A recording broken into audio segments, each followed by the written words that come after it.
Forces and matter. I mentioned that there was a little bit more to the story of energy than just being the thing.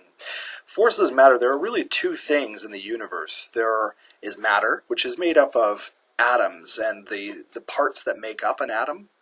And then there are the forces which actually move the subatomic particles. The forces, for example, between electrons, the forces between parts of the nucleus of the atom. So those are really the two things that exist. I put into the title energy is all there is, really because in my opinion, this is of course very biased, but forces really are the exciting part. Forces are what cause the atoms or the subatomic particles to move, to transform, to self-destruct even. And the most amazing thing we're going to see about these forces is that they travel as a wave, and that's kind of an exciting thing we'll see on the next slide. When you're ready, left click. So as mentioned, energy travels in the form of waves, and I should also mention that energy and forces are related concepts. While they do have some differences, they do have in common their effect on matter. But the interesting thing, as I said, is that they travel in the form of a wave. And we can see the four fundamental forces of nature: electromagnetism, and we can think of that as light; weak interaction, which is basically a particle decaying, a form of nuclear decay. Then we have strong interaction, which is a force binding the nucleus together with the protons and the neutrons.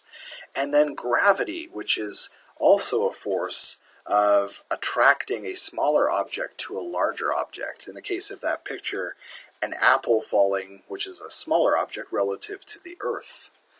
But again, the interesting thing, while not completely obvious in any of these images, is that they're all little vibrations, or on a much larger scale, the gravity is a wave.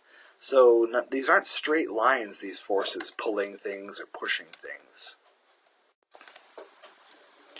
Just a little bit of terminology before we move on to some practical applications of this, is to know that frequency means the number of times a wave moves up and down in a second. And you can think of frequency like a radio station, for example. If you listen to a certain radio station and it's 88.9 megahertz, that's 88.9 million times in a second. Amplitude is the height of the wave, and you can think of amplitude literally like the height of a wave on an ocean, or if you turn up the volume of your stereo or your radio or your iPod or whatever you're using to listen to sound, amplitude is the volume. It's interesting to note that waves interact with each other, as particles, of course, interact with each other. We can think of waves made up of particles on the water, made up of particles of hydrogen and oxygen, or molecules of hydrogen and oxygen. That's one kind of molecule, but we also have other kinds of invisible waves that are happening. For example, light interacts with other forms of light. So when two waves interact that have the same frequency, just to remind you that's the number of times it goes up and down, notice that they will amplify. So we can see that picture on the left where it says constructive interference. That's the wave gaining energy as two waves are in the same phase. As one wave goes up, notice that the other one goes up. And if they interact, you'll increase the energy. On the other side, we see the opposite effect, where these two waves are out of phase. At one height, there is one trough. So that will level out the wave, known as destructive interference. When you're ready, move to the next slide. If you think about it, your body is always producing energy. And this energy, as we've just talked about, travels in the form of a wave. So you are giving off waves all the time. Predominantly, you're emitting or giving off infrared radiation, but you also do emit ultraviolet radiation. You, in fact, even give off visible light, red through violet. You give off radio waves, believe it or not, and gamma radiation and X-rays. Really everything that comes from the sun, you also give off. And like the sun, most of what you produce is infrared radiation. In fact, if you look at the image to your right, you'll see this person, and this is a special type of photography which is measuring the infrared radiation. In other words, measuring the heat coming off of this person. And you can see where it's a little bit cooler as it's darker, and where it's hotter, it's in more of these orange or brighter colors. So it is possible then, because we do give off waves, that we could have experiences like we just described, where we may resonate with somebody or have constructive interference with somebody. Conversely, we could have destructive interference, where we would say, I'm not on the same wavelength as that person, or they just seem to flatten my energy. I've written a lot on the subject of how our waves interact with each other in a book called Akahi Method, Master the Waves of Life. If you'd like to learn more about that, that book is available through Amazon, also Lulu Publishers, Lulu. So yeah, feel free to, if you are interested, to check more of that information out. When you're ready, move to the next slide. We're now going to do a 5-minute meditation, just as we did yesterday. And in this meditation, as we did yesterday, I will be starting it and concluding it with the sound of a bell. Once again, if you could find yourself in an upright position, seated, in a place that you won't be disturbed for 5 minutes. Sitting symmetrically with your feet in contact with the floor, and your hands in a symmetrical position. If your mind tends to wander during this meditation, that's normal. Just remember to bring it back to something that's happening at this moment.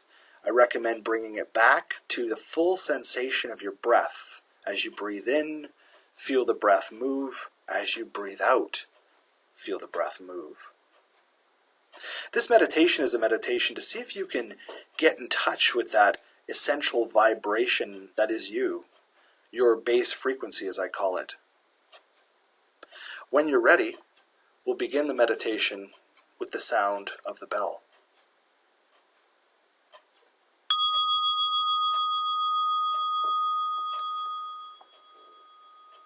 This meditation will take you through 4 levels. 4 levels, with each level from level 1 to 4, asking you to move deeper into a state of consciousness or a deeper state of relaxation. In this first stage, I'd like you to become aware of everything in your environment. I'm assuming you're sitting, so be aware of the pressure from the surface on where you're sitting, whether it's the chair or the floor. Notice where it makes contact with the backs of your legs or your thighs. Notice any sounds that might be in your environment. Maybe there are sounds of people talking in the background, perhaps the sound of traffic, perhaps the sound of a fan. Be aware of the temperature of the room. See if you can, on the tip of your nose, sense the temperature.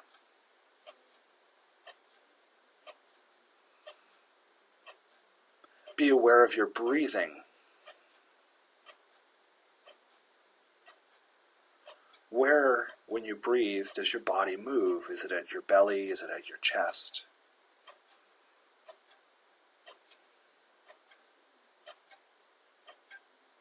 Be aware of how you're feeling. Are you hungry? Are you full? Are you anxious? Are you relaxed? Don't judge any of these observances. Just notice them.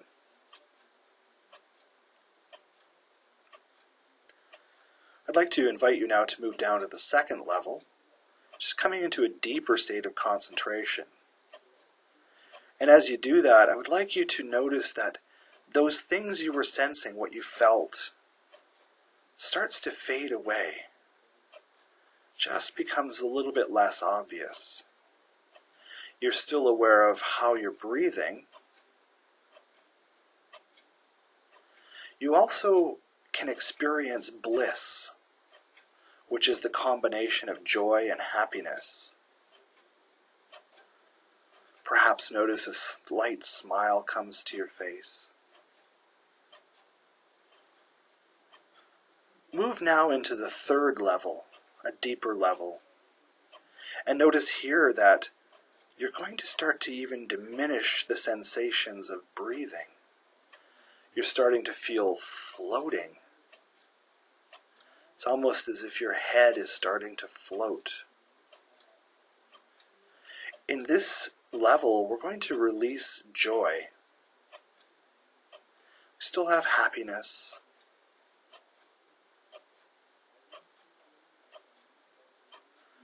Finally, move into the fourth level. In this very deep level of meditation, we're going to release happiness. So here you are floating and perfectly balanced. You don't experience sadness or happiness or joyousness or frustration or anger. None of these experiences exist here. See if you can become aware of a slight vibration that exists within you.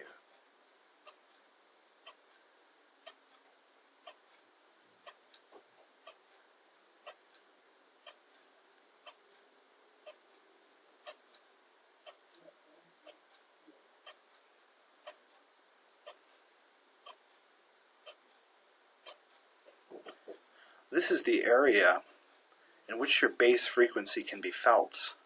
I invite you now to move up to the third layer, getting back a sense of happiness, to the second layer, to feeling a sense of joy, and to the first layer, to experience everything you can experience now.